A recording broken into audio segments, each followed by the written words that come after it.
എന്നതിന്റെ നിർവചനമാണ് Islamic state എന്നാണ്. എന്ന് വെച്ചാൽ ഇസ്ലാമിക ഭരണകൂടമാണ്. അത് തന്നെയല്ലേ മൗലാന മൗദൂദി സാഹിബ് പറഞ്ഞത്, മതരാഷ്ട്രവാദം എന്നത്, ഇസ്ലാമിക രാഷ്ട്രം എന്ന് പറയുന്നത്. ഈമാൻ പൂർത്തിയാവണമെങ്കിൽ, ഇസ്ലാം കാര്യങ്ങൾ പൂർത്തിയാവണമെങ്കിൽ, ഇവിടെ മരിച്ചുപോയാൽ സ്വർഗത്തിലെത്തണമെങ്കിൽ ഇസ്ലാമിക രാഷ്ട്രം ഉണ്ടായാലേ പറ്റൂ എന്ന് പറഞ്ഞത് ആരാണ്? ഞാൻ ബഹുമാന്യനായ മുഖ്യമന്ത്രിയോട് പറഞ്ഞു, സൗദി അറേബ്യയിലെ പാഠപുസ്തകങ്ങളിൽ നിന്നും ലൈബ്രറികളിൽ നിന്നും എടുത്തു കളയപ്പെടുന്ന പുസ്തകങ്ങളുണ്ട്. വ്യാപകമാണ്.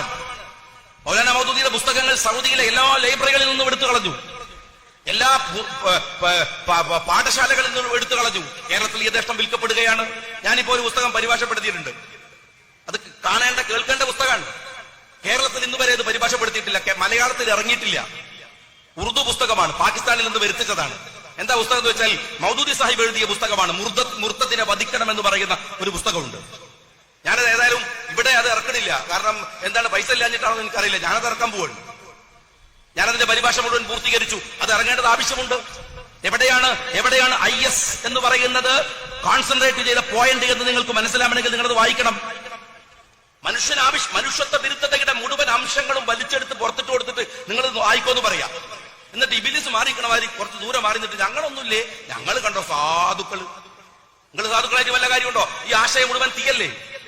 ഈ ആശയം മുഴുവൻ മതവിരുദ്ധതയല്ലേ? ഈ ആശയം മുഴുവൻ മാനവികതക്കെതിരല്ലേ? മറ്റൊരു രാജ്യത്ത് പോയ വായു പോലും ശ്വസിക്കാൻ പാടില്ല എന്ന് പറയുന്നേക്കാൾ വലിയ മാനവിക വിരുദ്ധത എന്താ ഉള്ളത്?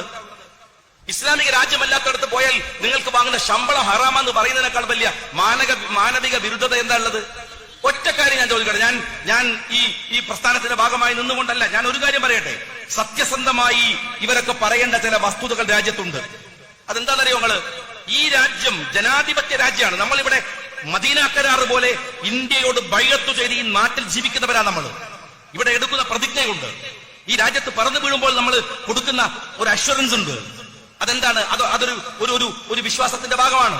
അങ്ങനെയാണെങ്കിൽ ഇന്ത്യ രാജ്യത്ത് ഇവിടെ ഭൂരിപക്ഷം മുസ്ലിങ്ങളായിരുന്നെങ്കിൽ ഈ രാജ്യം ഇസ്ലാമിക രാഷ്ട്രമാക്കണമെന്ന് വാദിക്കുമോ ഇല്ലയോ എന്ന ചോദ്യത്തിന് ജമാഅത്തെ ഇസ്ലാമി മറുപടി പറയോ? ഞാൻ ഉറപ്പിച്ചു പറയും, ഇവിടെ ബൈഅത്ത് ചെയ്ത ഈ രാജ്യത്തോട്, ഈ രാജ്യത്തിന്റെ ഈ സൗഹൃദവും ഈ സാഹോദര്യവും മറ്റിതര മതസ്ഥരും ഒരുമിച്ച് ജീവിക്കുന്ന ഇന്ത്യയുടെ വ്യവസ്ഥിതിയാണ് ശരിയെന്ന് അസന്നിഗ്ധമായി ഞാൻ പറയും. അങ്ങനെ പറയുമോ? ന്യൂനപക്ഷത്തിന്റെ ദുർബലതയുടെ അകത്തിരുന്നു കൊണ്ട് പറയുന്ന മതസൗഹാർദ്ദം കാപട്യമാണ്. ന്യൂനപക്ഷത്തിന്റെ ദുർബലതയുടെ അകത്തിരുന്ന് പറയുന്ന മനുഷ്യ സൗഹാർദ്ദം കാപട്യമാണ്. ആ കാപട്യം ഉറയിൽ മറച്ചു വെച്ചിരിക്കുന്ന വാളു കാണാത്ത സൗഹൃദമാണ്. അവിടെയാണ് മൗദൂദിയെ നിങ്ങൾക്ക് നിരാകരിക്കാൻ കഴിയാതെ പോകുന്നത്. നിങ്ങൾക്ക് ഇന്ത്യയോട് ലയിച്ചു ചേരണമോ? ഇന്ത്യൻ സെക്യുലറിസത്തോട്, ഇന്ത്യൻ ഡെമോക്രസിയോട്, ഇന്ത്യയുടെ വ്യവസ്ഥിതിയോട് നിങ്ങൾക്ക് ലയിച്ചു ചേരണമോ? ചേരണമെങ്കിൽ നിങ്ങൾ ഒരു രാഷ്ട്രീയ പാർട്ടി ഉണ്ടാക്കിയിട്ടും കാര്യമില്ല. നിങ്ങൾ മൗലാന മൗദൂദിയെ തള്ളി പറഞ്ഞ മതിയാവൂ, അലി ശരീഅത്തെ തള്ളി പറഞ്ഞ മതിയാവൂ, സയ്യദ് കുത്തുബിനെ തള്ളി പറഞ്ഞ മതിയാവൂ. സയ്യദ് കുത്തുബ് ഒരു കക്ഷത്തും മൗലാന മൗദൂദി മറുകക്ഷത്തും അലി ശരീഅത്തെ തലയുടെ മുകളിലും വെച്ചിട്ട് നിങ്ങൾ രാജ്യത്ത് എന്ത് സൗഹൃദം ഉണ്ടാക്കാനാണ് ശ്രമിക്കുന്നത്?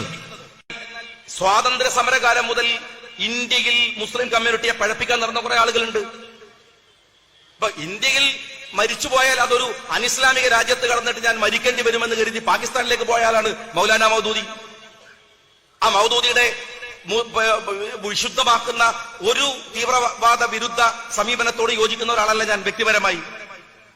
അത് തുറന്നു കാണിക്കാതെ നിങ്ങൾ നടത്തുന്ന ഒരു സൗഹൃദവും സത്യസന്ധമാവില്ല എന്ന അഭിപ്രായം എനിക്കുണ്ട്. അത് ഇസ്ലാമിക വിരുദ്ധമെന്നല്ല, മനുഷ്യത്വ വിരുദ്ധമാണ്. ലോകത്തിലെ മനുഷ്യത്വ വിരുദ്ധമാണ്.